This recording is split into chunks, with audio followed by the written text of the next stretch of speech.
You want to give me a present? Get out of my life. You're the worst mother anyone could ever have." The words hung in the air of the elegant country club dining room, sharp as glass shards and just as cutting. For a moment, everything around me seemed to freeze.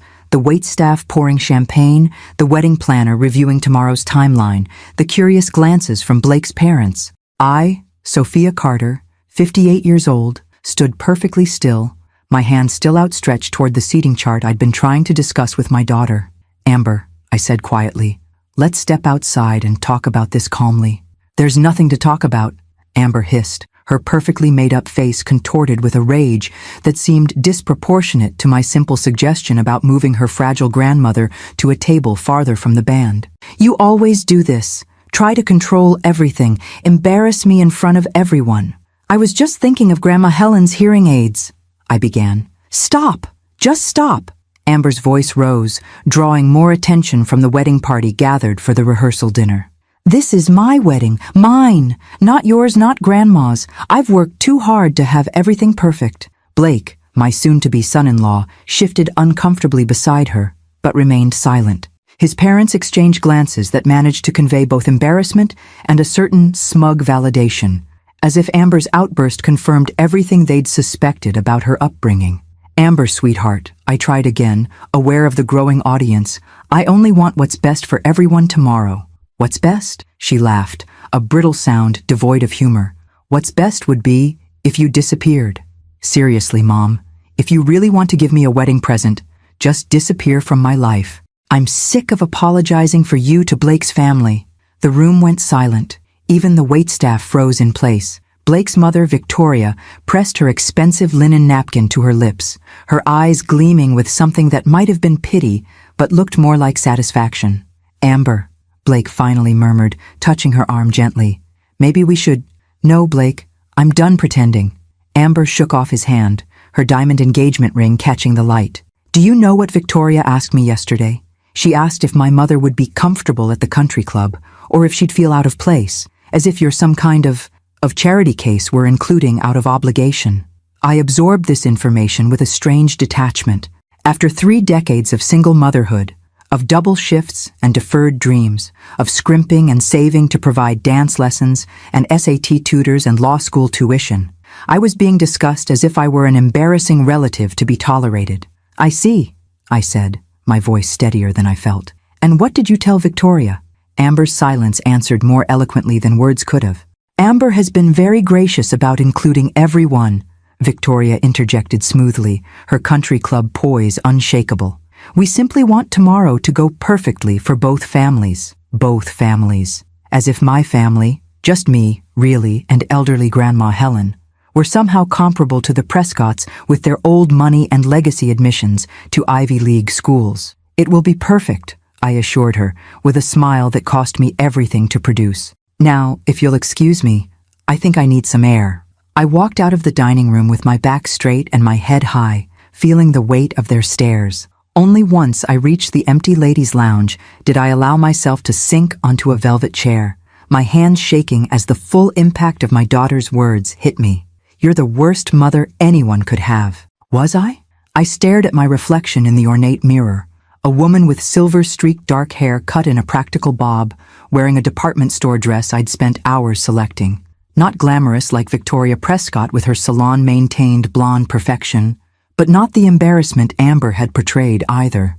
I thought back over the years, the Halloween costumes sewn late into the night, the school lunches packed with handwritten notes, the college care packages, the quiet support through Amber's first heartbreak. I'd made mistakes, certainly. All parents do. But the worst mother anyone could have? My phone buzzed with a text from Amber. "Where did you go? The planner needs to go over your entrance timing again." No apology. No acknowledgement of the cruel words still reverberating in my head. Just impatience that I wasn't fulfilling my assigned role in her perfect production. I texted back, "Not feeling well. Going home to rest before tomorrow. Everything will be fine." As I drove home to the modest 3-bedroom house where I'd raised Amber alone, after her father decided fatherhood was too constraining for his lifestyle, I found myself thinking about the property across town where Amber and Blake now lived. The beautiful colonial that had belonged to my father, passed to me upon his death 3 years ago, with specific instructions that I could transfer it to Amber when the time was right. I'd allowed them to move in immediately, planning to sign over the deed as a wedding gift, a fresh start without the burden of a mortgage. Amber had never questioned this arrangement, had never asked about the property's ownership. She'd simply accepted, as she'd always accepted my sacrifices, with an entitlement that I'd mistaken for confidence. At home, I kicked off my sensible heels and sat at my kitchen table, surrounded by wedding preparations. My mother-of-the-bride dress hanging on the laundry room door, the handcrafted guest book I'd spent weeks creating, the emergency kit of fashion tape and aspirin and Band-Aids I'd assembled for tomorrow. Summa de minha vida, I whispered to the empty room, testing how the words felt in my mouth. Disappear from my life. Perhaps, after all these years, it was time to give my daughter exactly what she'd asked for. I reached for my laptop, opened it, and began to type.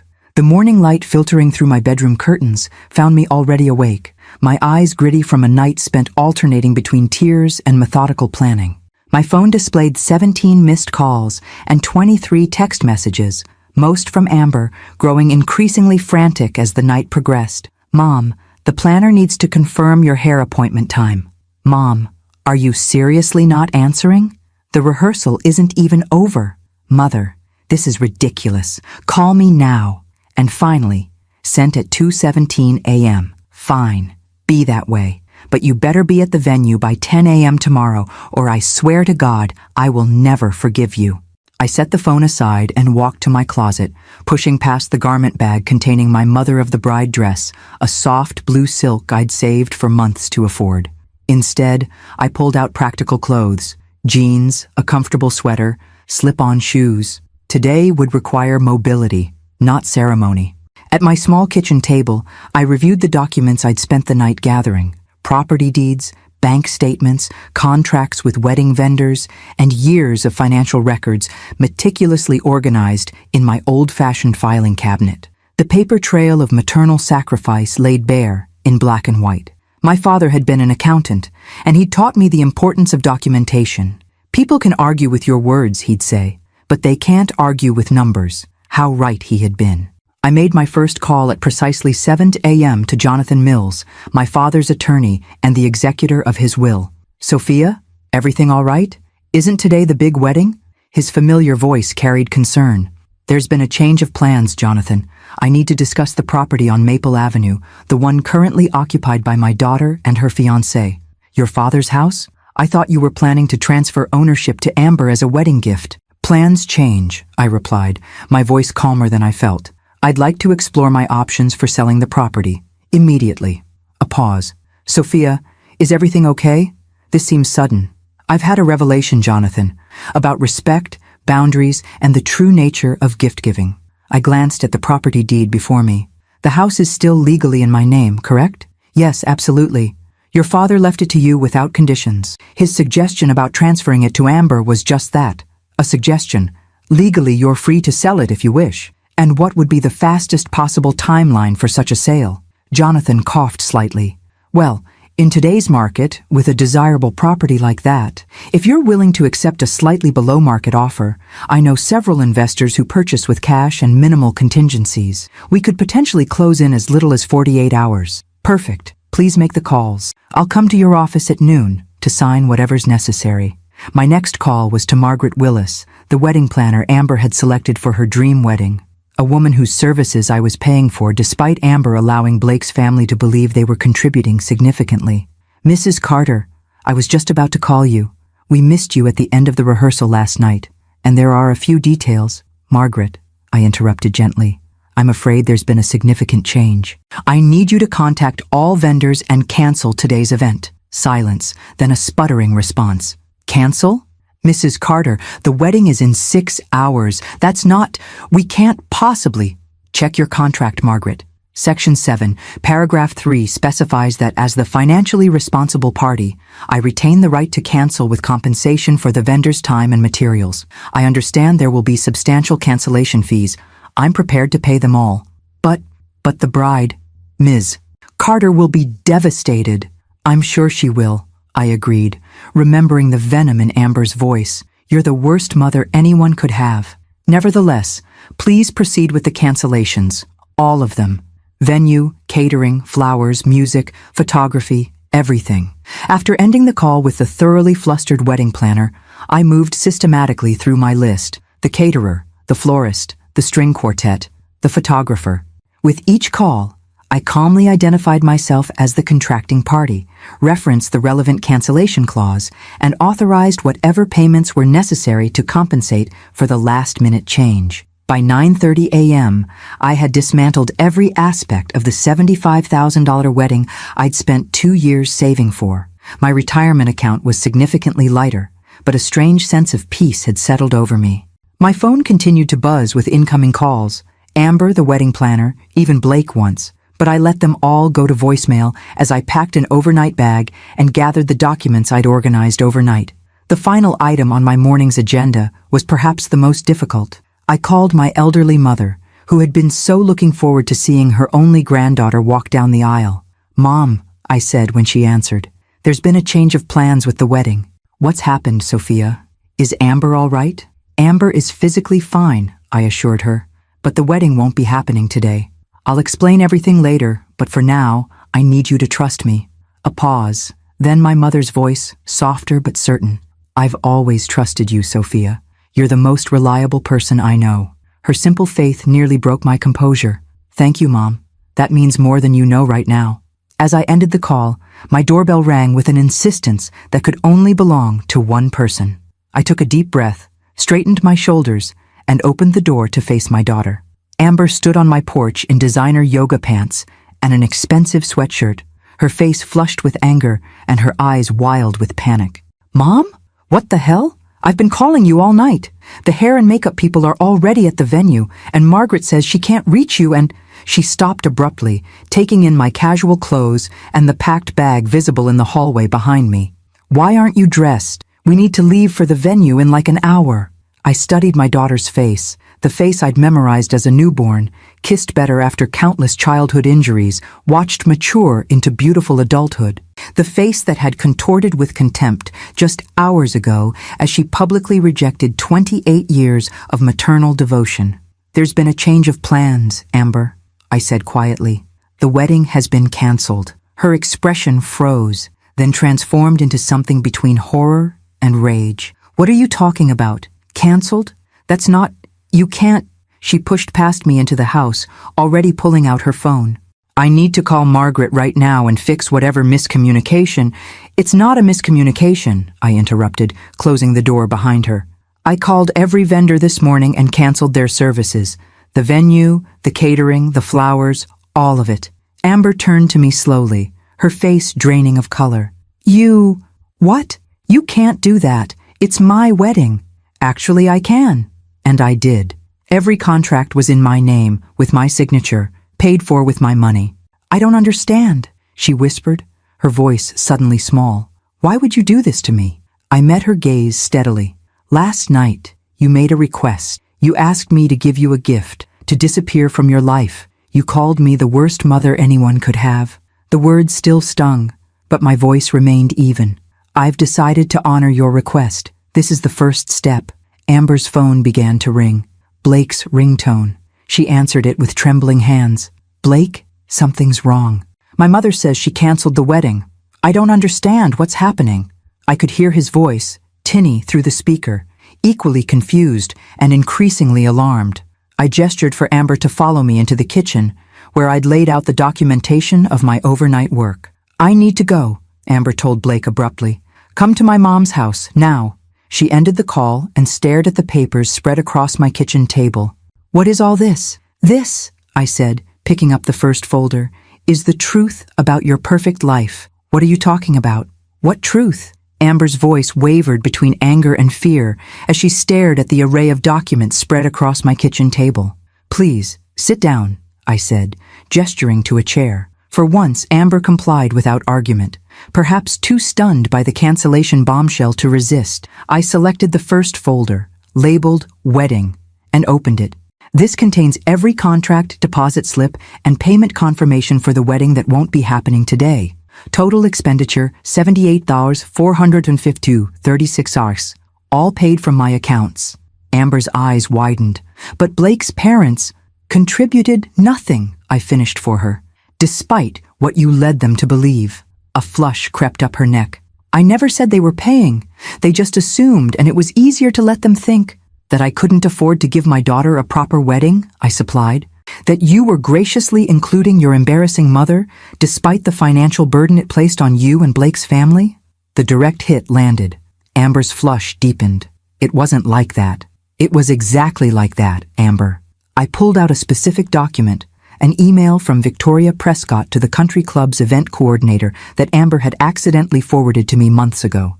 Your future mother-in-law specifically mentioned how kind Blake was to subsidize such an extravagant affair when the bride's family clearly couldn't manage it. Amber's eyes skittered away from mine. Victoria is just, she says things sometimes. It doesn't mean anything, and you never corrected her. It wasn't a question.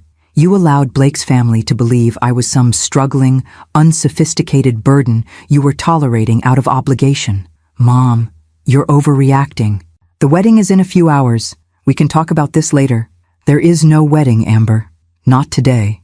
I closed the wedding folder and opened the next one, labeled Education. What is all this? Amber demanded, her voice rising. Some kind of weird scrapbook of financial martyrdom? Documentation, I corrected calmly. Something your grandfather taught me the value of long ago. I removed a stack of tuition receipts, loan documents, and bank transfers. Your education. Private elementary school when the public school in our district was underperforming, $124,000. SAT tutoring and college application coaching, $8,700. Undergraduate degree at Northeastern, $183,000. Law school at Boston University, $213,550. I placed another document on top, a loan satisfaction letter.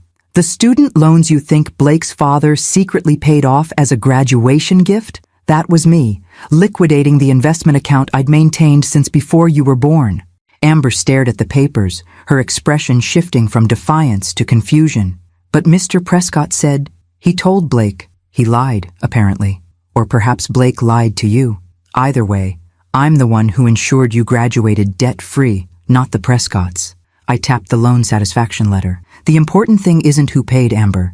It's that you never once questioned it. You simply accepted that someone had magically solved your financial problem without ever considering it might have been your embarrassing mother. The doorbell rang, sharp and insistent. Blake, undoubtedly. Don't answer it yet, I said, opening the third and most significant folder. There's one more thing we need to discuss before Blake joins us. What now? Amber asked, her voice smaller than before. More evidence of what a terrible daughter I am? No, I replied, sliding the property deed across the table. Evidence of what you're about to lose. Amber glanced at the document, her brow furrowing. The house deed? Why are you showing me this? Look at the owner's name, Amber. She scanned the document, then looked up, genuine confusion in her eyes. I don't understand. Why is your name on our house deed? Because it's not your house. It never was. I kept my voice gentle, despite the gravity of what I was revealing. The house on Maple Avenue belonged to your grandfather. When he died 3 years ago, he left it to me. The doorbell rang again, followed by knocking. Amber barely seemed to notice, her attention fixed on the deed in her trembling hands. But we've been living there since before we got engaged. You said it was my inheritance. I said it was part of your grandfather's legacy that would eventually come to you, I corrected. I allowed you and Blake to move in, thinking I would transfer ownership to you as a wedding gift. I never charged you rent, never asked for contributions toward the property taxes or insurance I've been paying. So the house is yours? Amber's voice had taken on a strange, hollow quality. Yes, and as of this morning, it's being sold. I placed the preliminary sale agreement beside the deed. The closing will happen Monday morning. Amber's face drained of all color. You're selling our house? You can't do that. All our things, our lives, we just finished renovating the kitchen. With my money, I reminded her. The $45,000 loan from your grandfather's estate that you never questioned, that came directly from my retirement savings. The knocking at the front door grew more insistent. I stood and walked toward it, pausing to look back at my daughter, still frozen in shock at my kitchen table, surrounded by the paper trail of maternal sacrifices she'd taken for granted. You should prepare Blake for what he's about to learn, I advised. It might be easier coming from you. I opened the door to find Blake on my porch, his handsome face creased with confusion and alarm. Behind him, his parents were just emerging from their luxury SUV, Victoria's expression a mixture of concern and poorly concealed curiosity. "Sophia," Blake began, his voice pitched low as if sharing sensitive information. "There seems to be some confusion about the wedding. The venue called my mother saying everything had been canceled, but that can't be right. Amber's not answering her phone and—" "Blake," I interrupted gently, "Amber is inside. There's no confusion. The wedding has indeed been canceled, and there are some other matters you all need to be aware of." I stepped back, gesturing for him to enter. "Please come in. You too, Richard, Victoria. This concerns all of you." Blake hesitated, clearly sensing something significant was unfolding, but then moved past me into the house. His parents followed more cautiously, Victoria's critical gaze sweeping over my modest home as if cataloging its deficiencies. "Amber," Blake called, his voice tense with worry. "In the kitchen," I directed, following behind the Prescott family as they moved through my living room with its simple furnishings and family photographs. When we entered the kitchen, Amber was still sitting where I'd left her, but now tears streamed down her face as she clutched the property deed in trembling hands. "Amber, sweetheart, what's wrong?" Blake rushed to her side, kneeling beside her chair. "What's happening?" Amber looked up at him, then at his parents hovering uncertainly in the doorway, then finally at me. In that moment, her eyes held something I hadn't seen in years. Recognition, not of me as her embarrassing mother or convenient banker, but recognition of what she had done, what she had said, and what was now unfolding as a result. "Mom is selling our house," she whispered to Blake. "It was never ours at all."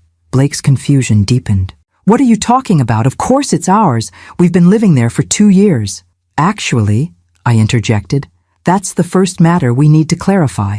As the Prescotts gathered around my kitchen table, I began the systematic dismantling of the carefully constructed narrative that had allowed Amber to position herself as Blake's equal in wealth and status, a narrative built entirely on my silent sacrifices and her deliberate omissions. The house was just the beginning. "Mrs. Carter," Richard Prescott began, his authoritative baritone carrying the confidence of a man accustomed to controlling any room he entered. "While I understand there may be some family dispute happening here, surely canceling the entire wedding is an overreaction.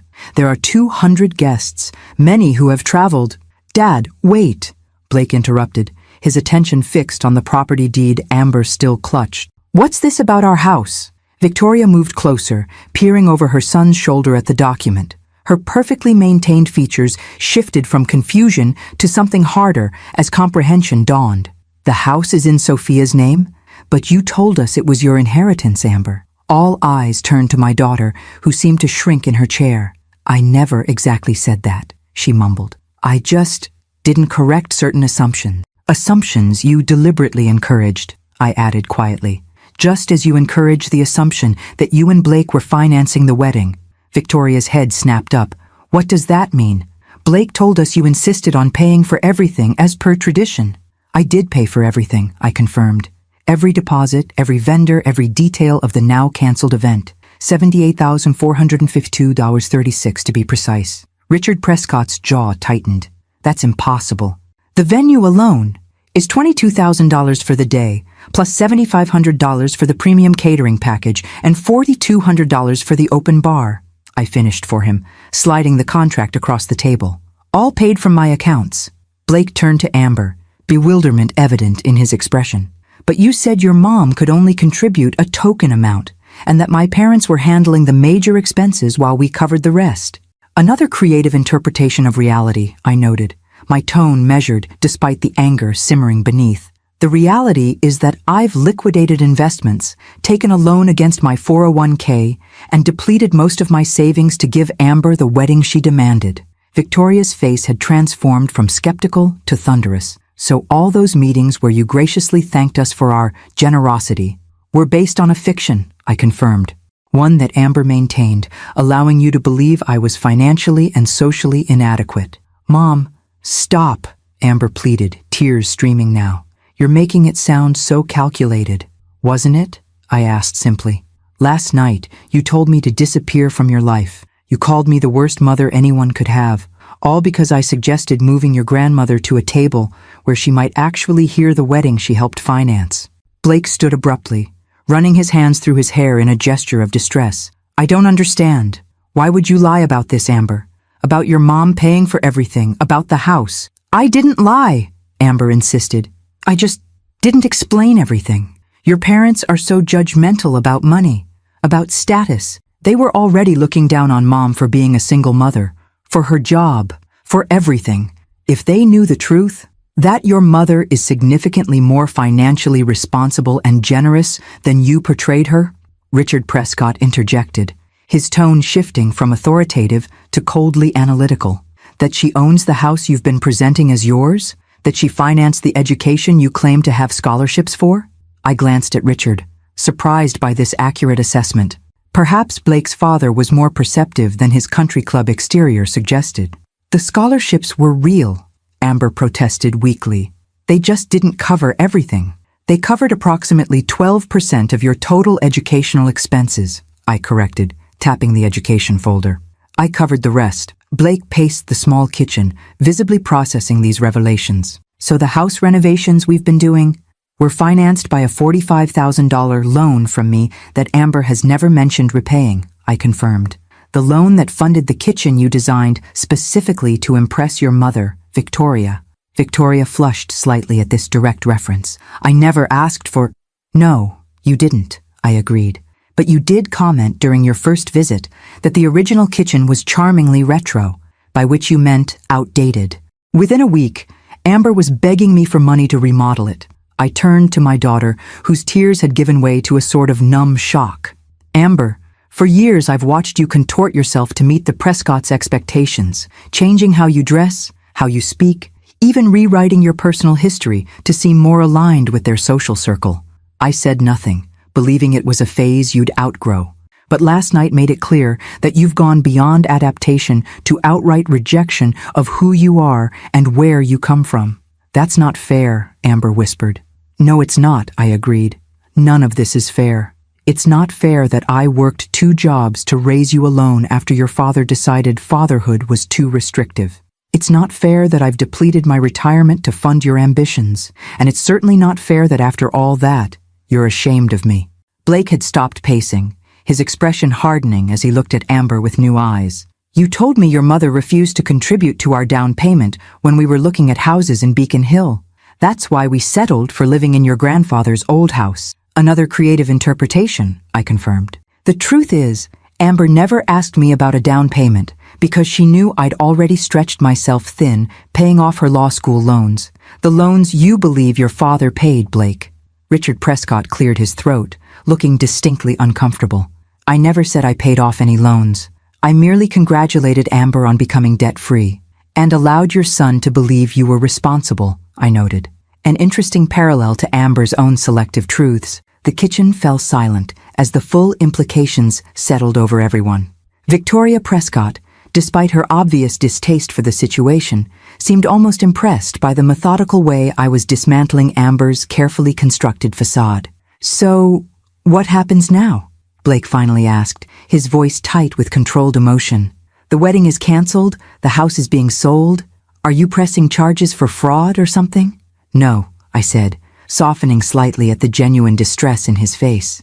There's no fraud here, Blake. Just a daughter who was ashamed of her mother, and a mother who finally realized no amount of sacrifice would ever be enough. But the house, Amber began, will be sold on Monday to a cash buyer, I finished for her.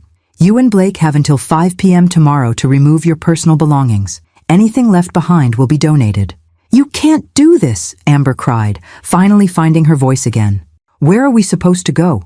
All our friends think we're getting married today. We can't just— You'll figure it out, I interrupted, echoing the dismissive phrase she'd used countless times when I'd expressed concerns about wedding costs. Perhaps the Prescotts will offer you a place to stay while you regroup. Victoria and Richard exchanged glances that suggested this was not a foregone conclusion. The family dynamics were clearly shifting in real time as Blake reevaluated not just his relationship with Amber, but his understanding of his own parents' role in perpetuating certain fictions. I still don't understand, Blake said, turning to me with genuine confusion. Why now? Why not confront Amber about all this before today? I considered his question carefully, aware that my answer would shape how all of them, including Amber, understood my actions. Because until last night, I believed the sacrifices were worth it, I replied honestly. I told myself that motherhood is about putting your child's needs first, that Amber's happiness was what mattered most. But when she looked me in the eye and told me to disappear from her life, when she called me the worst mother anyone could have, something broke. Not just my heart, but the delusion that my sacrifice was making her a better person. It wasn't. It was enabling her to become someone who could treat others, treat me, as disposable. Amber flinched as if I'd slapped her. I'm not doing this to punish you, Amber. I continued more gently. I'm doing this because you asked for a gift, for me to disappear from your life. I'm giving you exactly what you requested. The house sale simply ensures I can start my new life somewhere else, as you demanded. Where will you go? Richard asked unexpectedly. I met his gaze, seeing a flicker of something like respect in his eyes. I've always wanted to live near the ocean. Tomorrow I'm driving to the Carolina coast to look at small beachfront properties. Half the proceeds from the house will fund my new start. The other half has already been donated to a foundation supporting single mothers pursuing higher education. Victoria made a small sound, something between a gasp and reluctant admiration. You've certainly been thorough in your response to Amber's behavior. Efficiency is necessary when you've spent decades doing the work of two parents, I replied simply. Now, I believe we've covered the essential information. You all have significant matters to address: notifying guests, finding new housing, re-evaluating certain relationships. I need to finish packing. I stood, signaling that the conversation was over. The Prescotts rose somewhat uncertainly, but Amber remained seated, staring at the documents that chronicled her lifetime of received sacrifices. Mom, she whispered, you can't just leave. Actually, I can, I corrected gently. You specifically asked me to, in front of witnesses, less than 24 hours ago. I didn't mean it like that. I was stressed about the wedding, about everything being perfect. And now you're stressed about having no wedding and no house, I observed. Actions have consequences, Amber. It's time you experienced some of yours. As I escorted the shell-shocked group toward my front door, I felt a strange lightness beginning to replace the heavy resignation that had burdened me for years. For the first time in Amber's life, I had prioritized my own well-being over her demands, and somehow, the world hadn't ended. It had merely shifted into something more honest, more balanced, and I was finally ready to embrace it. The hours following the Prescotts' departure unfolded in a surreal haze. I methodically continued my packing, sorting through decades of accumulated possessions with a detachment that surprised me. Family photo albums, carefully preserved artwork from Amber's childhood, holiday decorations lovingly collected over years of creating traditions for just the two of us. All of it required decisions. What to keep, what to donate, what to store. My phone buzzed incessantly with messages and calls, from confused wedding guests who'd arrived at an empty venue, from my sister in Phoenix demanding explanations, from Amber cycling between tearful pleas and angry accusations. I silenced it all, focusing instead on the practical tasks at hand. By late afternoon, a strange calm had settled over me. I sat on my back porch with a cup of tea, watching the sunset paint the sky in colors I hadn't properly appreciated in years. Tomorrow, I would begin driving toward a new life. Tonight, I would allow myself this moment of reflection. The sound of tires on my driveway broke the silence. I didn't need to look to know who it was. The hesitant knock that followed confirmed it.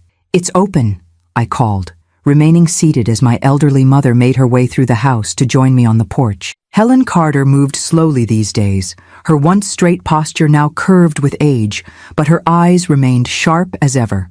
At 83, she had survived the Great Depression, buried 2 husbands, and raised 3 children, one of whom, my brother Robert, she had also buried after a car accident in his 20s. If anyone understood life's unpredictable cruelties and unexpected blessings, it was my mother. "Well," she said without preamble, lowering herself into the chair beside me, "Alice Thompson called me, said the country club was all decorated with no bride or groom in sight. Want to tell me what's happening?" I smiled faintly. The small-town grapevine remained efficient as ever. "I canceled the wedding," I confirmed, "and sold the house Amber and Blake have been living in. and I'm leaving tomorrow for the Carolina coast. My mother absorbed this information with remarkable equanimity, nodding slightly. Thought it might be something like that. Amber finally pushed too far, didn't she? The simple acknowledgement that my mother had recognized the pattern of behavior I'd been tolerating for years brought unexpected tears to my eyes. She told me to disappear from her life, I said quietly. Called me the worst mother anyone could have. Helen snorted. Ridiculous. I've seen bad mothers, Sophia. Women who abandoned their children, who chose men or drugs over their babies, who inflicted physical and emotional damage without remorse. You're not even in the same universe as those women. I know that, I acknowledged, intellectually at least, but hearing those words from my own daughter, after everything, broke something fundamental, my mother finished for me. A bond you thought was unbreakable. Yes, the simple word carried the weight of my shattered illusions about unconditional maternal love, the myth that a mother's sacrifice would always be rewarded with a child's appreciation. Helen reached over with her gnarled hand, patting mine gently. Tell me about the Carolina coast. The abrupt change of subject was so typical of my practical mother that I couldn't help smiling. I've been researching small communities near Wilmington.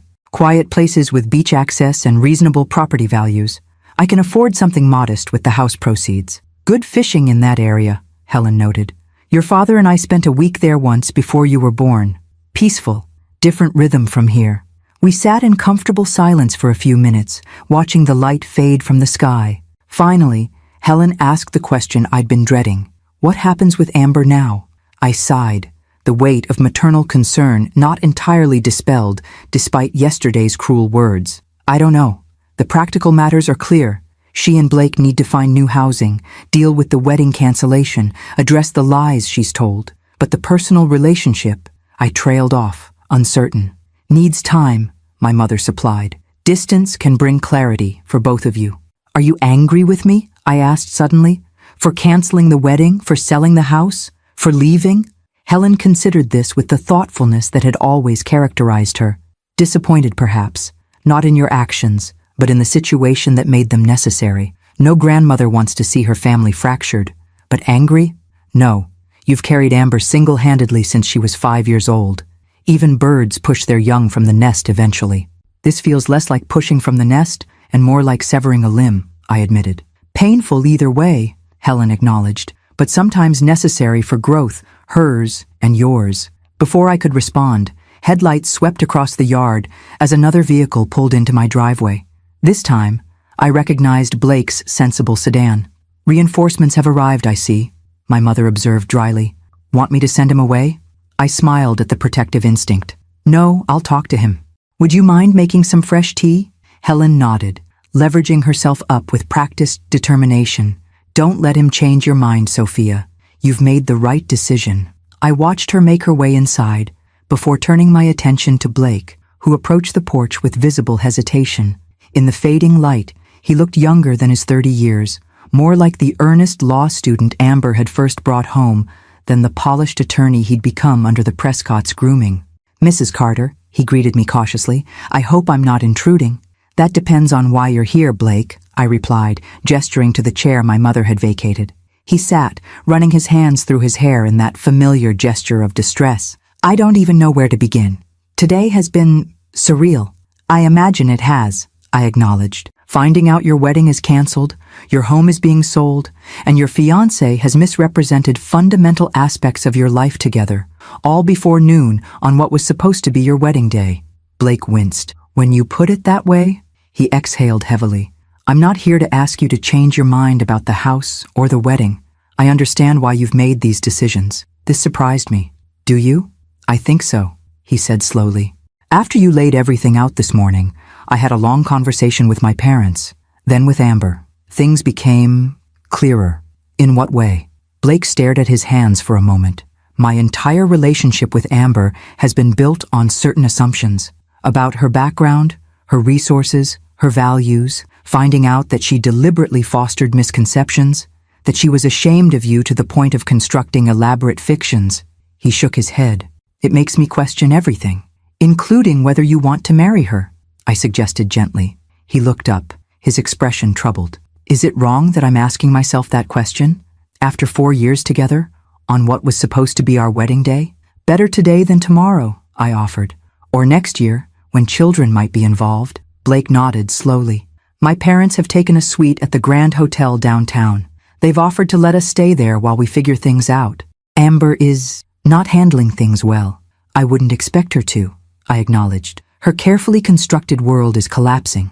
She keeps saying you'll change your mind, that once you've made your point, you'll cancel the house sale and help us reschedule the wedding. He studied my face carefully. But you won't, will you? No, I confirmed.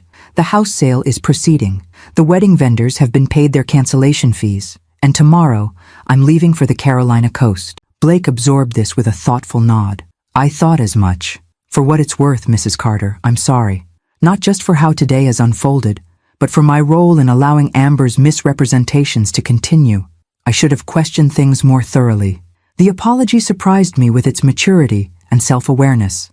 Perhaps there was more substance to Blake than I'd given him credit for beneath the Prescott polish. We all have our blind spots, Blake. Especially when it comes to those we love. My mother appeared with a tea tray, setting it on the small table between us. Evening, Blake, she greeted him with minimal warmth. Interesting day you've had.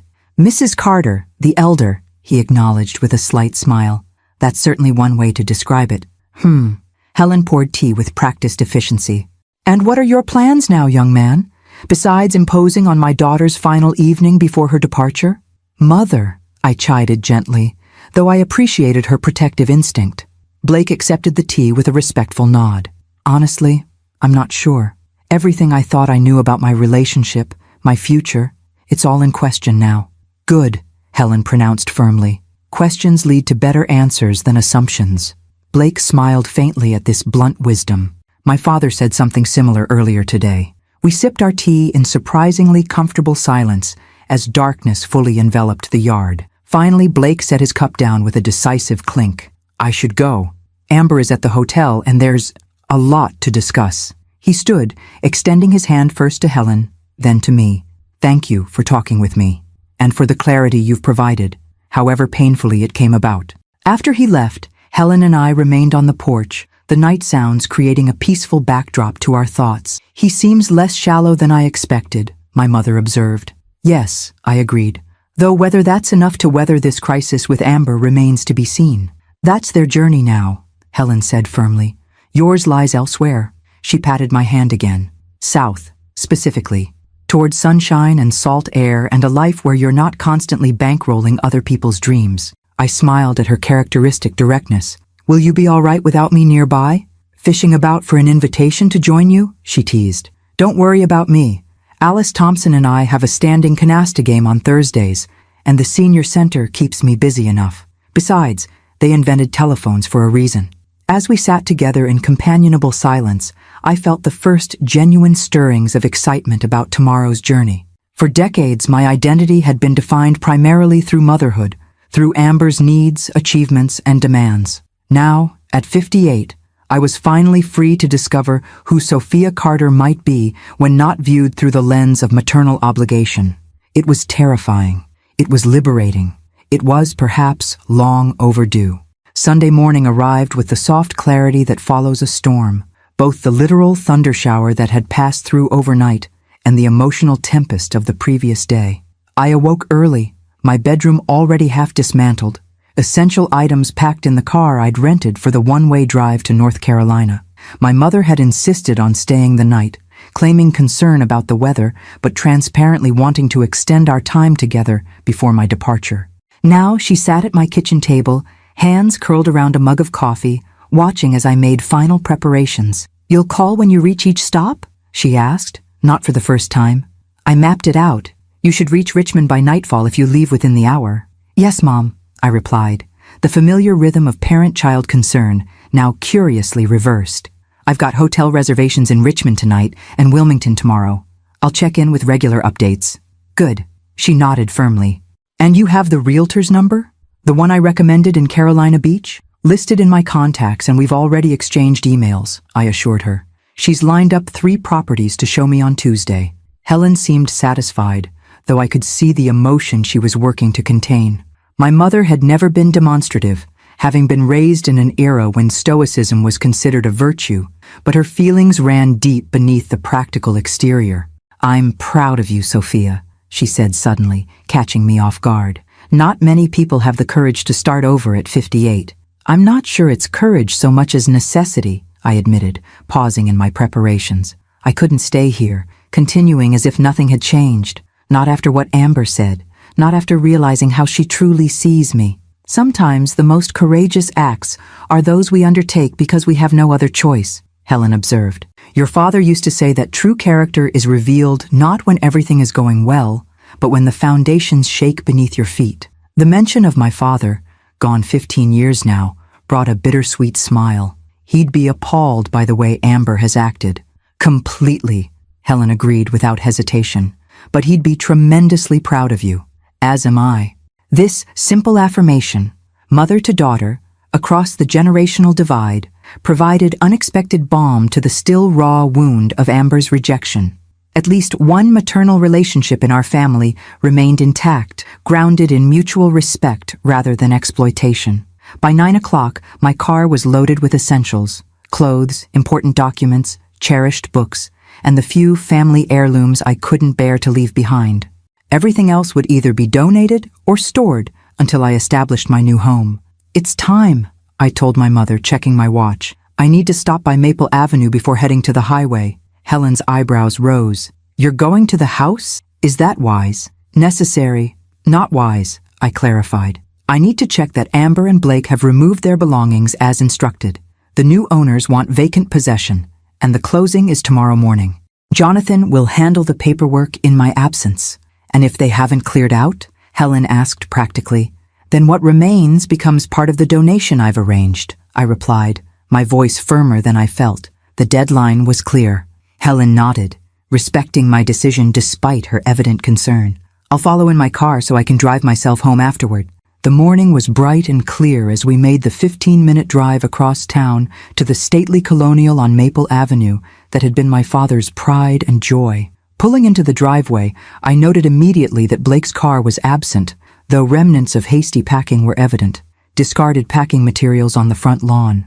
The garage door ajar, revealing half-empty storage shelves. "Looks like they've been busy," Helen observed as we approached the front door. Using my key, a proprietary action that still felt natural despite the property's imminent transfer, I entered the house that had been in our family for 2 generations. The immediate impression was one of abandoned chaos: empty picture hooks on walls, rectangular dust outlines where furniture had stood, discarded packaging materials scattered across floors. "They've cleared out the major items," I noted, moving through the foyer into the living room. "Though their housekeeping leaves something to be desired." "Amber was never one for cleaning up her own messes," Helen remarked dryly. "Literally or figuratively." Room by room, we surveyed the hastily vacated house.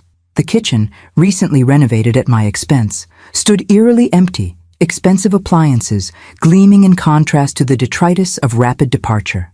Upstairs, closets hung open with scattered hangers, bathroom cabinets displayed abandoned toiletries deemed not worth packing, and wastebaskets overflowed with discarded possessions. In what had been Amber and Blake's bedroom, a peculiar sight awaited. A neat stack of photo albums placed deliberately in the center of the floor where their bed had stood. I recognized them immediately. The carefully curated collection of Amber's childhood photographs I'd assembled over years, documenting everything from first steps to law school graduation.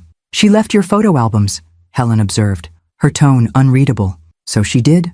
I knelt beside the stack, opening the top album to a page showcasing 7-year-old Amber proudly displaying her first lost tooth. The gap-toothed smile, so innocent and genuine, bore little resemblance to the poised, calculating woman who had told me to disappear from her life. "Are you taking them with you?" Helen asked. I considered the question seriously, weighing the emotional significance against the practical limitations of my already packed car. More importantly, I examined my own feelings about carrying these physical reminders of a relationship now fundamentally altered. "No," I decided finally. "I'll keep a few special photographs, but these albums belong to the past, to a relationship that no longer exists in the form these pictures celebrate." Helen nodded, understanding in her eyes. "The cleaning crew comes tomorrow?" Yes, before the new owners walk through, I confirmed, rising to my feet. They'll remove anything left behind and prepare the house for its new family. We continued our inspection, reaching the small home office that had been my father's domain and, more recently, Blake's work-from-home space. The desk was gone, but a single envelope remained propped against the windowsill, my name written across it in Blake's precise handwriting. With a sense of curiosity rather than trepidation, I opened it. Sophia, by the time you read this, we will have vacated the house as instructed. I want to thank you for the generosity you've shown over the years. Generosity I didn't fully comprehend until yesterday.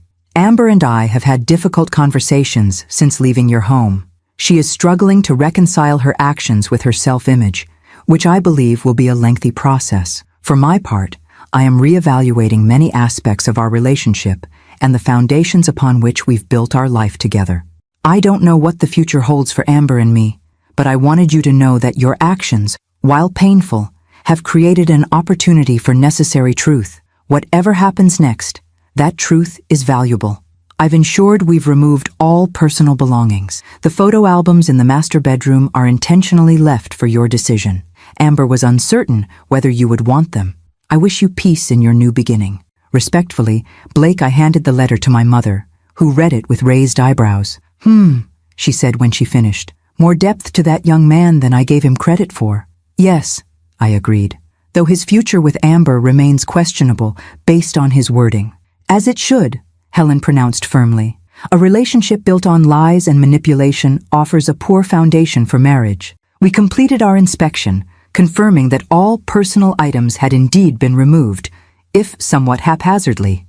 As we prepared to leave, I paused in the center of the living room, taking a final look at the house that had featured so prominently in our family history. Here, my father had hosted Sunday dinners for decades. Here, Amber had taken her first steps across the hardwood floors. Here, family holidays and milestones had been celebrated through years of changing circumstances. Saying goodbye? Helen asked gently, noting my contemplative stance. In a way, I acknowledged, not just to the house, but to what it represents. The past, the version of motherhood I've been clinging to. The idea that sacrifice equals love. And what will you say hello to? My mother asked, her practical nature always seeking the balance. I smiled, feeling the weight of decades of maternal obligation beginning to lift. Possibility. Self-determination. A life defined by my own choices rather than someone else's needs or expectations. Good, Helen said firmly. It's about time. As we locked the house for the final time, I felt none of the melancholy I'd anticipated. Only a growing certainty that the path ahead, while unfamiliar, offered liberation I'd long denied myself. In the driveway, my mother embraced me with surprising strength for her 83 years. Drive safely, call often, and don't look back too much. I won't, I promised, returning her embrace. Take care of yourself until I get settled enough for you to visit. Oh, I will, she assured me with the resilience that had carried her through decades of life's challenges. Alice Thompson and I are thinking of taking a pottery class at the senior center. Never too late to play with mud, she says. This glimpse of my mother's continuing engagement with life, her refusal to stagnate even in her 80s, bolstered my own determination. If Helen Carter could embrace new experiences at 83, surely her daughter could reimagine her life at 58. With a final wave, I began the journey south, the house on Maple Avenue receding in my rearview mirror. A structure that had sheltered 3 generations of our family, now passing to new owners who would create their own history within its walls. Ahead lay Richmond, Wilmington, Carolina Beach, and beyond those geographical markers, a future unencumbered by expectation or obligation. A future entirely my own. For the first time in decades, the road ahead felt not like an extension of established patterns, but the beginning of something entirely new. Monday morning found me in Wilmington, North Carolina, awakening to the distant sound of seagulls and the gentle murmur of waves. My hotel, situated along the Cape Fear River with views of the Atlantic beyond, offered a tranquil introduction to coastal living, a stark contrast to the emotional turbulence I'd left behind. I'd driven nearly 10 hours the previous day, stopping in Richmond only long enough to sleep before continuing south. The steady rhythm of highway travel had provided unexpected therapy, each mile increasing the distance not just geographically, but emotionally from the life I was leaving behind. Over breakfast on the hotel's riverside terrace, I checked my phone for the first time since yesterday afternoon. 23 missed calls, 12 from Amber, 5 from unknown numbers, likely wedding guests still seeking explanations, 3 from my sister in Phoenix, 2 from Jonathan Mills confirming the house closing, and 1 from my mother. I listened to Helen's voicemail first. "Sophia, it's Mom. Just checking that you made it to Richmond safely. Alice Thompson says her niece's wedding was completely ruined by your dramatic stunt." Her words, not mine. I told her some things matter more than finger sandwiches and champagne toasts. "Anyway, drive carefully today. Call when you reach Wilmington." I smiled at my mother's blunt defense of my actions, then dialed her number. Our conversation was brief and practical. Yes, I'd arrived safely. Yes, I'd slept adequately. Yes, the weather was favorable for house hunting. The steadiness of her voice, so matter-of-fact and unwavering, provided ballast as I prepared to navigate my first full day of this new chapter. Jonathan's voicemails confirmed that the house closing was proceeding as scheduled. The buyers completed their final walkthrough this morning. No issues reported. We'll sign the paperwork at 2 p.m. my time, and the funds should be in your account by end of business day. I've drafted a power of attorney as discussed, so you needn't return for the signing. I texted him a brief acknowledgement, then turned my attention to the 3 messages from my sister, Claire. Unlike our mother's practical inquiries, Claire's voicemails escalated from confusion to indignation to reluctant understanding. "Sophia, what's happening? I just got a bizarre call from Cousin Edward saying Amber's wedding was cancelled and you've disappeared. Call me back." Then, "Seriously, Sophia? I've now heard from 4 different relatives with 4 different versions of what happened. One claims you had a mental breakdown, another says Amber disowned you, and Aunt Patricia insists you've joined a cult. Whatever's going on, I deserve to hear it directly from you. And finally, sent late last night. Mom filled me in. I get it now. For what it's worth, I think you did the right thing. Call when you're ready to talk. Love you." I made a mental note to call Claire later, once I'd completed my appointments with the realtor. My sister and I had never been particularly close. The 8-year age gap and her early marriage to a military officer who'd stationed them far from our hometown had created more distance than just geography, but her eventual support was nonetheless comforting. I deliberately left Amber's voicemails unheard. Whatever pleas or accusations she'd left could wait until I felt sufficiently grounded in my new reality to receive them without being pulled back into old patterns. At 10 o'clock precisely, Sandra Whitaker of Coastal Carolina Properties arrived at my hotel. A brisk woman in her 60s with salt and pepper hair and the weathered complexion of someone who spent considerable time outdoors, she greeted me with a firm handshake and no-nonsense demeanor. "Helen's daughter," she said, more statement than question. "I see the resemblance. Your mother and I served on the hospital auxiliary board together before I moved south 30 years ago. Formidable woman." "That she is," I agreed, immediately appreciating Sandra's direct approach. "She mentioned you're looking for something on the water. Permanent residence, not a vacation rental or investment property." "That's right. Something modest but sturdy. I'd like to walk on the beach every morning." Sandra nodded approvingly. "Smart thinking. I'm showing you 3 properties today, one in Carolina Beach, one in Cure Beach, and one a bit farther north in Wrightsville. Each has distinct advantages. We'll start with the smallest and work our way up if that suits you." As we drove in Sandra's SUV, she provided a running commentary on the coastal communities, their demographics, amenities, hurricane preparedness measures, and social opportunities. The landscape passing outside my window offered a soothing palette of blue skies, sandy shores, and maritime forests that felt worlds away from the manicured suburbs I'd left behind.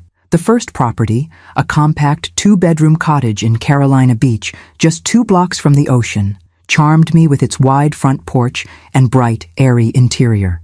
Recently renovated with practical vinyl plank flooring and quartz countertops, it offered turnkey simplicity with minimal maintenance. "Hurricane shutters installed last year," Sandra noted as we toured the small but efficient space. "Impact-resistant windows, new roof rated for 130 Manicurser winds. Previous owner was an engineer, didn't cut corners on the important stuff." I could picture myself here, Morning coffee on the porch, afternoon walks on the nearby beach, evenings spent reading in the cozy living room. The simplicity appealed after decades in a larger home filled with the accumulated possessions of family life. The second property, a more spacious townhouse in Cure Beach with direct ocean views from a second-floor balcony, offered luxury I hadn't anticipated being able to afford. When Sandra mentioned the price, nearly $100,000 more than the cottage, I began to shake my head. "Before you decide, you should know this is a motivated seller," she informed me. "Divorce situation needs to close quickly. They've already reduced the price twice." Despite the attractive terms, I couldn't quite connect with the property's contemporary styling and community association restrictions. "It's beautiful," I acknowledged, "but doesn't feel like me." Sandra nodded, unsurprised. "I thought you might say that. The third property is quite different. Older, more character, directly on the water, but not on the main beach. It's on the Sound side in Wrightsville, with a private dock. Needs some updating, but has good bones." As we drove north toward Wrightsville Beach, I found myself growing increasingly comfortable with Sandra's company.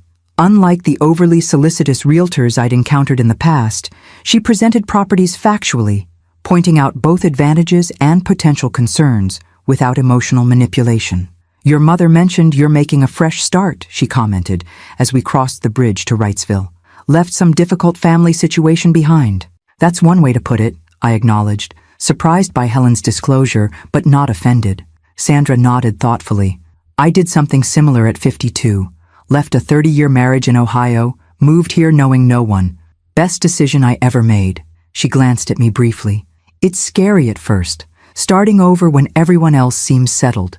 But there's something powerful about choosing your own path, especially when you've spent decades accommodating others." This simple understanding, from someone who'd walked a similar road, eased something tight within my chest. "Did you ever regret it?" I asked. "The break? The move?" "Not once," she replied without hesitation. "Missed certain people, certainly. Had difficult days, absolutely. But regret the decision? Never." We turned onto a narrow road bordered by live oaks draped with Spanish moss, their ancient branches creating a natural canopy. At the end of the lane stood a weathered blue cottage, its wide wraparound porch facing a tranquil expanse of water, where the intracoastal waterway widened into a small sound. "It's not oceanfront," Sandra cautioned as we parked. "The Atlantic is about a half-mile that way, easy walking distance. But this," she gestured toward the glistening water view, "this offers a different kind of peace. Less dramatic than ocean waves, but perhaps more constant." The moment I stepped onto the porch, something shifted inside me. A recognition, a sense of possibility I hadn't anticipated. The cottage itself was modest, 2 bedrooms, an open living dining area, a kitchen that had last been updated in the early 2000s, but its placement on the waterfront lot and the quality of light filtering through mature trees created an atmosphere of tranquil sanctuary. "The dock needs some repair," Sandra pointed out as we walked the property. "And the kitchen could use updating if you're so inclined.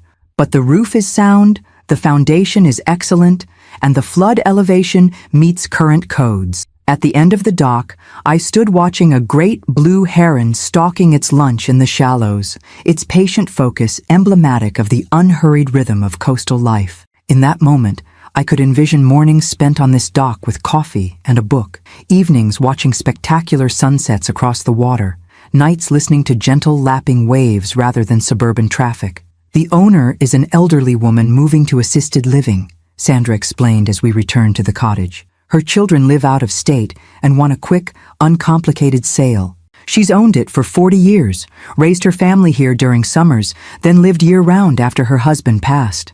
Inside, the cottage showed signs of its age and long occupancy. Faded curtains, well-worn hardwood floors, kitchen cabinets in a style popular decades ago.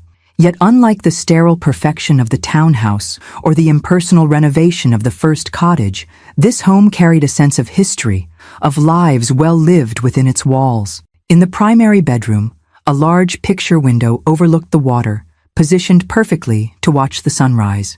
I stood before it, imagining awakening to this view each morning, a daily reminder of beauty and possibility rather than obligation and constraint. "What are you thinking?" Sandra asked, observing my contemplative stance. "I'm thinking," I replied slowly, that this place feels like it could become home. Not just a house, but a home. Sandra smiled, the expression softening her practical demeanor.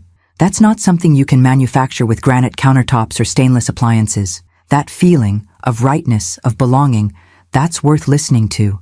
As we completed our tour, I found myself mentally placing my few cherished possessions within these rooms, imagining new furniture arrangements, considering paint colors that would complement the water views. For the first time since leaving my old life behind, I was looking forward rather than back, planning for what could be rather than mourning what had been. "I'd like to make an offer," I told Sandra as we prepared to leave. "On this one, the Blue Cottage." She nodded, unsurprised. "I thought you might. Let's head back to my office and draft the paperwork. With the proceeds from your home sale, we could potentially close very quickly, within weeks rather than months." As we drove away, I turned for a final glimpse of the weathered Blue Cottage, my potential future home. Unlike the house on Maple Avenue with its burden of family history and painful memories, this modest structure offered something infinitely more valuable: the promise of self-determined days and peaceful nights, free from the weight of unreasonable expectations and unappreciated sacrifice. It wasn't the future I'd planned. It was, perhaps, something better. 3 weeks passed in a whirlwind of paperwork, planning, and practical adjustments to coastal living. The offer on the Blue Cottage, officially named Heron's Rest, according to the weathered sign hanging beside the front door, had been accepted without counter-offers or complications. The elderly owner, upon learning of my own fresh start, had even left several pieces of furniture that suited the cottage's character better than any new purchases could have. The closing had been straightforward, and with surprising efficiency, I found myself in possession of both a new home and a new beginning. Sandra Whitaker had proven invaluable beyond her role as realtor, introducing me to reliable local contractors, recommending everything from the best seafood market to the most trustworthy insurance agent, and generally facilitating my integration into the coastal community. Today marked the completion of the essential renovations I'd commissioned, minor but meaningful changes to make Heron's Rest truly mine. The kitchen now featured updated appliances while preserving the charming original cabinets, merely refreshed with new hardware and paint. The bathrooms had been modernized with efficient fixtures that maintained the cottage's vintage appeal. Most significantly, the dock had been professionally repaired and reinforced, ensuring safe access to the water that had so captivated me during my first visit. Standing at the end of that dock in the golden afternoon light, I felt the salt-tinged breeze against my face and marveled at how different my life had become in just 1 month. The constant tension I'd carried in my shoulders for years had eased. The reflexive checking of my phone for messages from Amber had diminished. The habit of considering others' needs before my own had begun to loosen its grip. My phone chimed with a text, not from Amber, whose messages I still couldn't bring myself to read, but from my mother. "Contractor finished with the dock? Still planning to pick me up from the airport tomorrow?" I smiled, typing back, "Dock is perfect. Flight still on time? We'll be there at 2:15. Helen had insisted on visiting once I was properly settled, her practical nature preventing her from making the trip until the renovations were complete and the cottage fully functional. Tomorrow would mark her first visit to my new home, a milestone I anticipated with both pleasure and a touch of anxiety. My mother had always been supportive, but she was also unapologetically honest in her assessments. As I returned to the cottage to prepare dinner, I noted the blinking light on my landline answering machine, a deliberate anachronism I'd installed after discovering my cell phone reception could be spotty near the water. Pressing the button, I heard Jonathan Mills's measured tones. "Sophia, just checking in on the follow-up paperwork for the Maple Avenue sale. Everything's finalized on our end, but there's one matter I wanted to discuss with you. Could you give me a call when convenient? No urgency, just a loose end that needs addressing." Curious, I dialed his number, grateful when he answered, despite the approaching end of the business day. "Jonathan, it's Sophia. You called about the house sale?" "Ah, Sophia.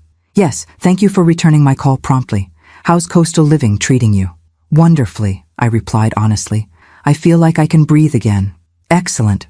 Well-deserved, I'd say." He cleared his throat with the slight awkwardness that often characterized his transitions to difficult topics. "The reason for my call: there's been a development regarding the house on Maple Avenue.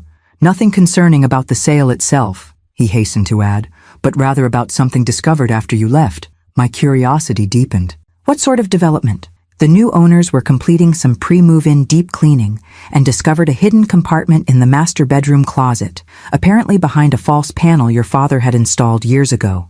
Inside was a safety deposit box key and documentation indicating a box at First National that hasn't been accessed in over 15 years. My father's bank, I murmured, memories surfacing of accompanying him on Saturday morning errands, waiting patiently in the lobby while he disappeared into the vault area. I had no idea he maintained a safety deposit box, nor did I, despite handling his estate, Jonathan acknowledged. It wasn't mentioned in any of his papers. The new owners very honorably turned the key and documentation over to me as the attorney of record for the property sale. That was decent of them, I noted, impressed by this unexpected integrity. Indeed, I took the liberty of accessing the box yesterday as your legal representative. Jonathan's voice took on a more formal tone. Sophia, I believe you should be aware of its contents before deciding how to proceed. Something in his careful phrasing alerted me. What did you find, Jonathan? He hesitated briefly. Several items of significant interest. First, a letter from your father addressed to you, dated shortly before his passing. Second, documentation regarding certain financial arrangements he made concerning Amber. And third, what appears to be substantial evidence of impropriety on the part of Amber's father when he left your family. I sat down abruptly, the implications of Jonathan's measured words washing over me. What kind of impropriety? The kind that typically involves law enforcement, Jonathan replied delicately. Your father appears to have compiled evidence that David Monroe embezzled significant funds from his employer before disappearing from your lives. From the documentation, it seems your father chose not to pursue the matter for your and Amber's sake. Despite having sufficient evidence to prompt criminal charges, the revelation struck like a physical blow. David Monroe, the charming, unreliable man who'd swept me off my feet in my 20s, married me impulsively, fathered Amber, then vanished when she was 5, claiming commitment wasn't his style. A criminal fugitive? It seemed simultaneously shocking, and yet in retrospect, perfectly aligned with his character. Why would my father keep this secret? I wondered aloud. Why not tell me at least? His letter addresses that question, Jonathan said gently. I didn't read it fully. It was clearly personal, but the opening paragraph mentions protecting both you and Amber from painful truths until certain appropriate circumstances arose.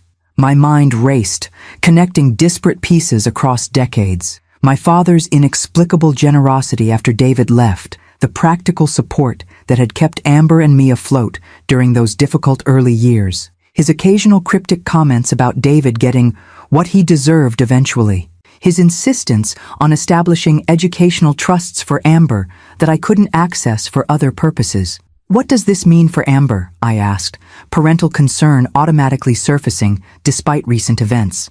Legally? Nothing directly. The statute of limitations on the financial crimes has expired, based on my preliminary review. But the documentation includes something else that might be relevant to her personally. Evidence suggesting David established a new identity in Arizona and may have started another family there.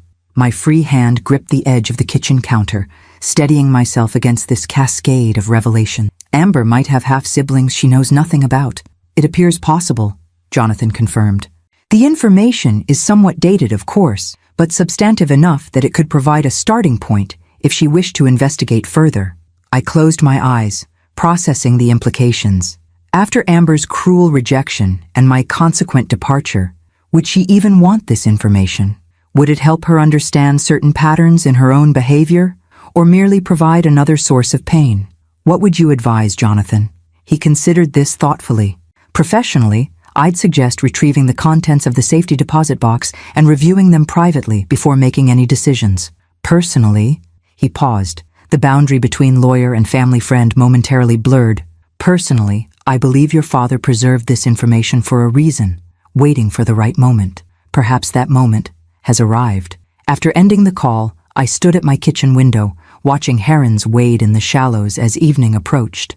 The peaceful scene contrasted sharply with the turbulence of my thoughts. Just when I'd begun establishing a new life, independent of old family dynamics, this discovery threatened to pull me back into Amber's orbit, not as the rejected mother, but as the bearer of potentially life-altering information. What responsibility did I have to share my father's discoveries with a daughter who had told me to disappear from her life? What right did I have to withhold information that might help her understand her own history and tendencies? As darkness settled over the water, I reached a decision. Tomorrow, after collecting my mother from the airport, we would drive directly to Jonathan's office to retrieve the safety deposit box contents. Together, Helen and I would review my father's letter and the evidence he'd compiled. Only then, with full understanding of what my father had preserved and why, would I decide what constituted my final maternal obligation to the daughter who had rejected me. What a little gift I would leave in the empty space between us before fully embracing my new beginning. Whatever that decision might be, it would be made from a position of strength and clarity rather than reaction and hurt. That alone represented progress in my journey towards self-reclamation. The airport reunion with my mother proceeded with her characteristic efficiency. No dramatic embraces or excessive emotion, just a firm hug, practical questions about the drive, and immediate inquiries about my new home.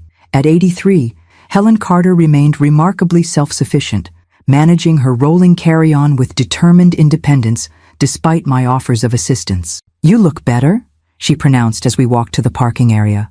"Less burdened. The sea air agrees with you." "It does," I agreed, realizing the truth in her assessment. The coastal environment had brought physical changes. My complexion had developed a healthy glow from morning beach walks. My posture had improved without the weight of constant tension, and I'd even begun letting my hair grow out from its practical bob into softer, more natural waves. "Jonathan Mills called me," Helen mentioned as we loaded her modest luggage into my car. "Mentioned something about your father's safety deposit box. Said we'd be stopping by his office?"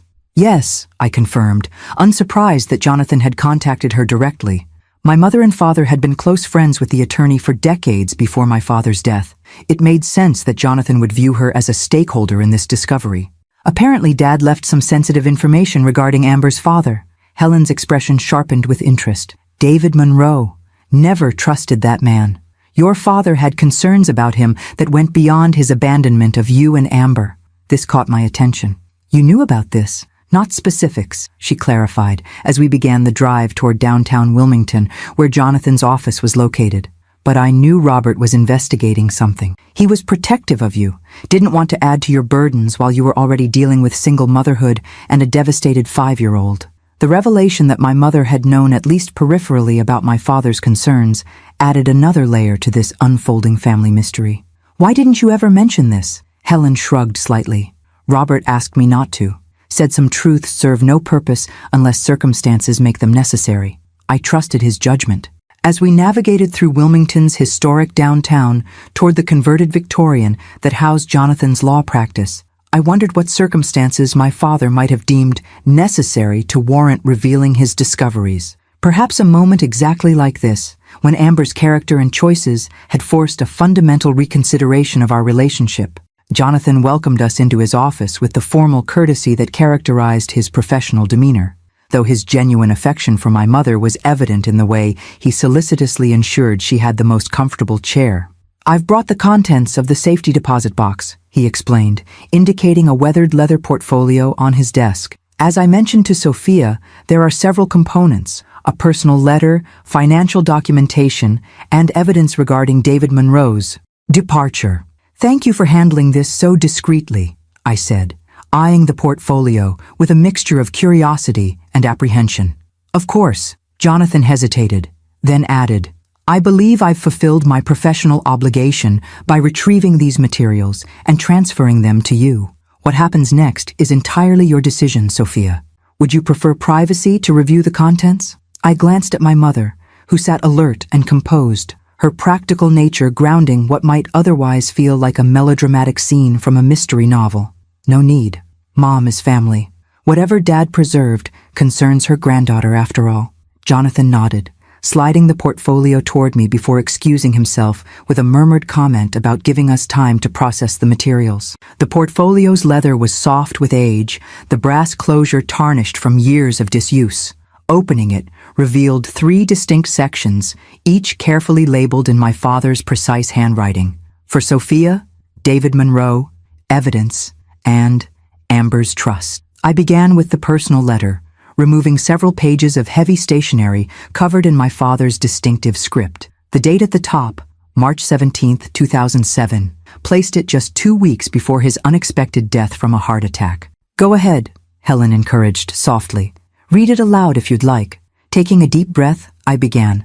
"My dearest Sophia, if you're reading this letter, circumstances have arisen that prompted Jonathan to share the contents of this safety deposit box with you.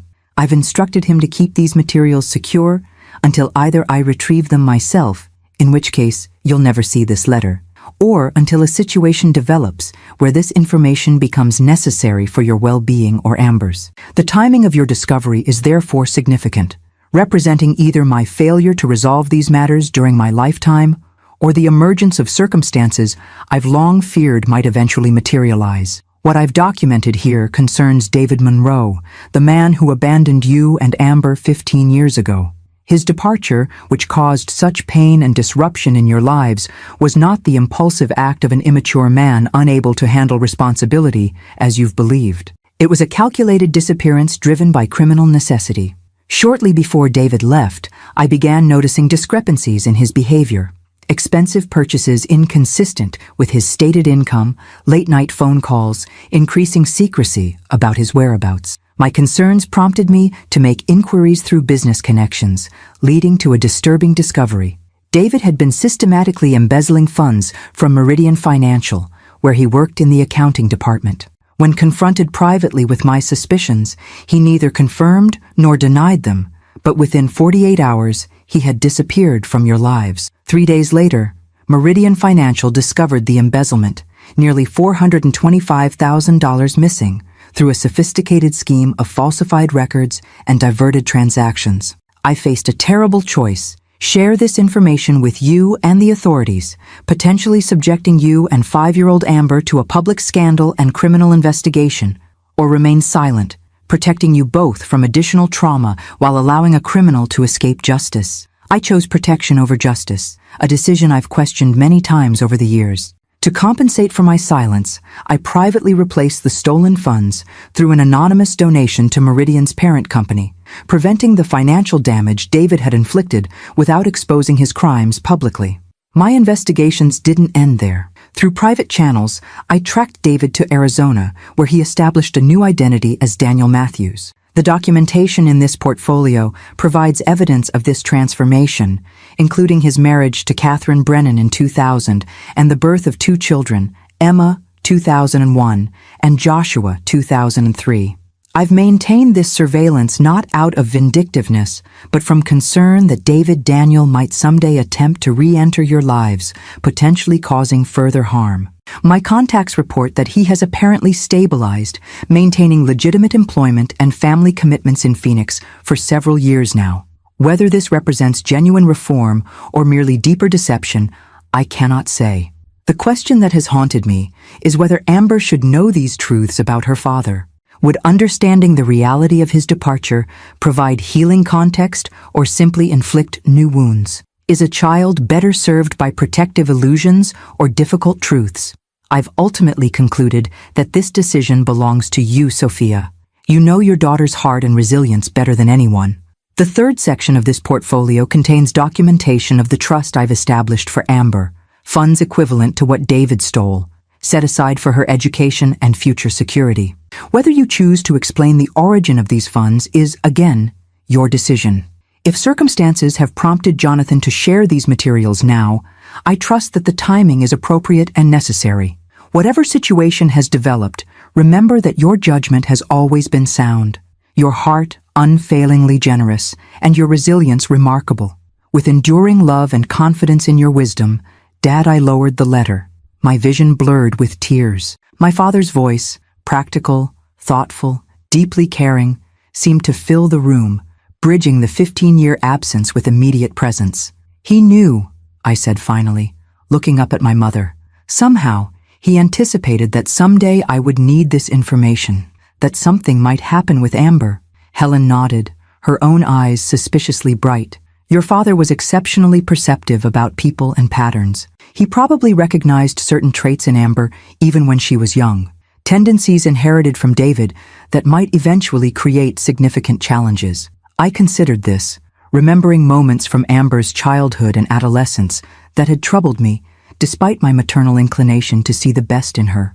The casual lies told for convenience, the manipulation of others' perceptions, the selective presentation of facts to create desired impressions. Traits that had culminated in her elaborate deceptions about our family finances and her cruel rejection when those deceptions were threatened. Nature and nurture, I murmured. All these years, I've blamed myself for Amber's behavior, wondered what I did wrong in raising her, how I failed to instill better values. But perhaps some of these tendencies were inherited, encoded in her DNA from a father who could systematically steal from his employer and abandon his family without apparent remorse. That doesn't absolve her of responsibility for her choices, Helen pointed out pragmatically. Understanding origins isn't the same as excusing actions. No, I agreed, but it provides context and possibly direction for what happens next. I turned my attention to the other sections of the portfolio, examining the meticulously organized evidence my father had compiled about David Monroe's crimes and subsequent reinvention as Daniel Matthews. Driver's license photocopies, address records, employment verifications, even school registration forms for the half-siblings Amber had never known existed, all presented with my father's characteristic thoroughness. The final section, labeled Amber's Trust, contained financial documents establishing an educational fund in Amber's name, the same fund I had eventually used to finance her undergraduate and law school education, believing it to be simply my father's generous gift rather than a form of restitution for her father's crimes. The question now, I said, closing the portfolio after we had examined everything, is what to do with this information. Dad left the decision to me, but I'm not sure what serves Amber best at this point, or what I'm obligated to share given our current estrangement. Helen considered this thoughtfully. What would you want if you were in her position? The question cut through my confusion with clarifying simplicity. If I were Amber, struggling to understand my own tendencies, potentially repeating destructive patterns without recognizing their origins, wouldn't I want the opportunity to see myself more clearly through this knowledge? Not as an excuse, but as an explanation that might enable better choices moving forward.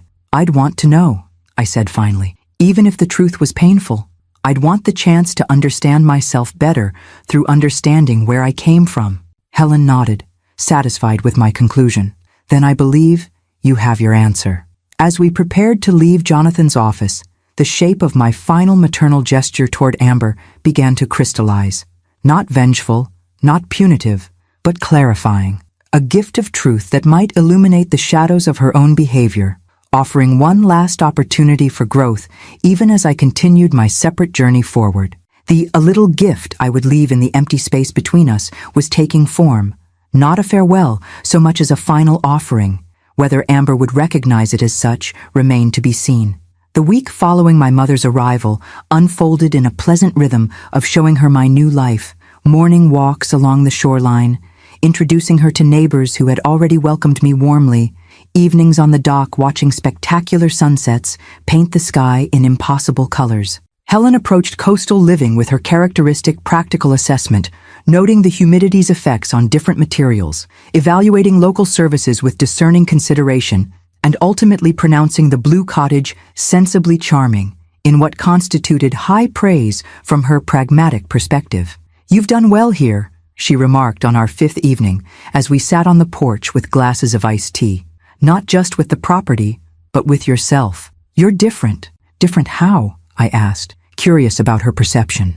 "More present," she replied, after careful consideration. "For decades, you've been partially absent from your own life, always anticipating someone else's needs, always adjusting your responses to manage others' emotions. Now you're fully here, inhabiting your moments rather than merely servicing them." The insight struck me with its accuracy. Throughout my marriage, single motherhood, and subsequent years, I had indeed lived in a state of divided attention, physically present, but mentally occupied with calculations of others' requirements and expectations. That constant internal monitoring had become so habitual, I'd stopped noticing its drain on my energy and authenticity. "I think you're right," I acknowledged. "There's a freedom in not constantly adjusting myself to accommodate someone else's narrative." Helen nodded, satisfied with my recognition. Now, about the David Monroe situation. Have you decided how to proceed? I had, in fact, spent considerable time contemplating this question while showing Helen around my new community. The portfolio from my father's safety deposit box remained on my desk, its contents reviewed multiple times as I considered various approaches. I'm going to send Amber the information, I confirmed. Not everything. Not Dad's personal letter to me or the financial documentation about the trust, but the evidence about David's crimes and his new identity in Arizona, including the existence of her half-siblings. She deserves to know that part of her history. And how will you deliver this information? Helen asked, given that you've had no contact since the wedding day? This question had occupied much of my consideration. A direct meeting seemed inadvisable, too charged with emotional potential, too likely to devolve into recriminations or manipulative pleas. Electronic transmission felt impersonal for something so significant. Traditional mail seemed too easily ignored or discarded. I've decided on a specific approach, I explained. Jonathan is helping me arrange it. The following morning, after Helen and I enjoyed breakfast on the dock, I drove to a local print shop where I had arranged to create a carefully curated presentation of the essential documents from my father's collection. The result was a bound portfolio, professional, objective, neither accusatory nor apologetic in its organization. I included a brief introductory letter explaining the recent discovery of my father's safety deposit box and his long-ago investigation into David Monroe's disappearance. The tone remained neutral, focused on providing information rather than commentary. I carefully avoided any mention of Amber's behavior toward me or the parallel patterns between her father's deceptions and her own. The final page contained the current address and contact information for Daniel Matthews, formerly David Monroe, and his family in Phoenix, verified as accurate through Jonathan's discreet inquiries. Whether Amber chose to initiate contact with her father and half-siblings would be entirely her decision. I was simply providing the possibility. With the portfolio complete, I returned to Heron's Rest, where Helen waited with packed bags, her week-long visit concluding that afternoon. As I drove her to the airport, she asked the question I'd been anticipating. When will you deliver the portfolio to Amber? Tomorrow, I replied. Jonathan has arranged everything. A courier will deliver it to the address where she and Blake are currently staying, his parents' guest house, apparently. Helen nodded, absorbing this information. And if she reaches out afterward? If she calls or tries to visit?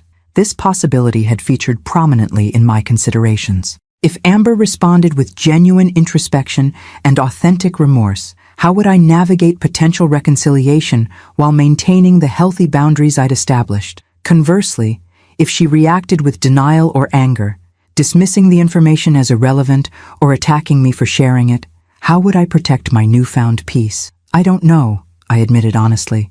I suppose I'll evaluate that situation if it arises. But the portfolio includes no invitation for contact, no suggestion of reconciliation, no requests for apology. It's simply information she has the right to know, presented without agenda. Very diplomatic, Helen observed. And the empty house? You mentioned something about leaving a special present there before the new owners took possession.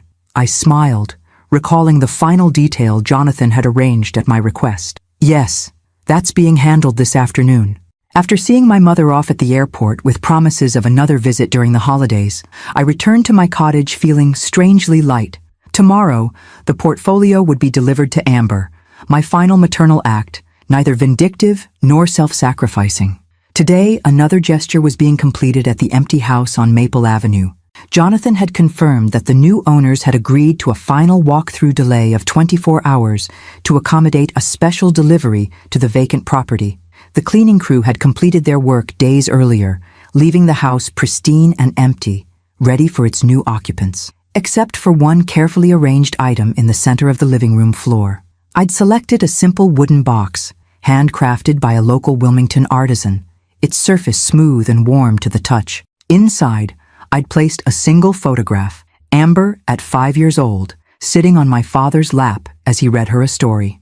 The image captured the moment before darkness entered her life through her father's abandonment, before patterns of deception and entitlement had calcified into her adult personality. Beneath the photograph lay a small, sealed envelope containing a handwritten note with just 3 lines. Every story has origins beyond our control. Every life offers chances to transcend them. Choose wisely.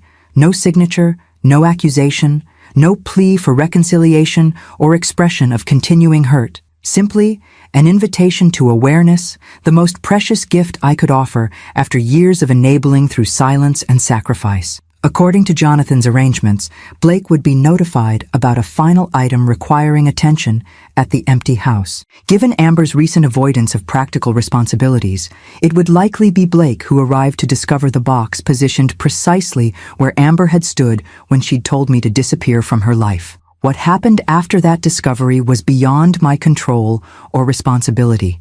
Whether Amber recognized the opportunity for growth contained in both the portfolio and the simple wooden box, whether she chose to examine her own patterns in light of her father's history, whether she eventually sought contact or maintained our separation, all these outcomes belong to her journey now, not mine. At sunset, I received a text from Jonathan. Delivery completed at Maple Avenue. Courier scheduled for portfolio tomorrow at 10 a.m. I sent a brief acknowledgement, then set my phone aside and walked down to the dock where the evening light gilded the water's surface. A pair of herons waded in the shallows, their patient focus a lesson in presence and acceptance. For 28 years, my identity had been inextricably bound to motherhood, to Amber's needs, achievements, and eventually her rejection. That chapter had now conclusively closed with my final maternal offerings. Truth about her father, and an invitation to self-awareness, delivered without expectation or demand. What opened before me now was a chapter entirely my own, a life defined by my choices rather than others' requirements. The blue cottage with its weathered charm and peaceful waterfront. The new community beginning to embrace me as a neighbor and potential friend. The creative pursuits I'd long deferred, but recently begun exploring again. As darkness settled over the water and stars emerged in the clearing sky, I felt no regret for the family bonds that had fractured, only appreciation for the self I was reclaiming in their absence. Whatever Amber chose to do with the knowledge I'd provided, whether it prompted growth or denial, contact or continued silence, her journey belonged to her now. Mine stretched before me like the star-flecked waters of the Intracoastal Waterway, reflecting both past and possibility, but flowing inevitably forward toward horizons I was finally free to explore on my own terms. The worst mother anyone could have? Perhaps in Amber's distorted perception. But for myself, I had become something far more important. A woman who had finally learned that self-respect is not selfishness, that boundaries are not betrayal, and that the most authentic form of love sometimes requires walking away rather than accepting ongoing harm. That knowledge, hard won through pain but ultimately liberating, was perhaps the most valuable gift of all.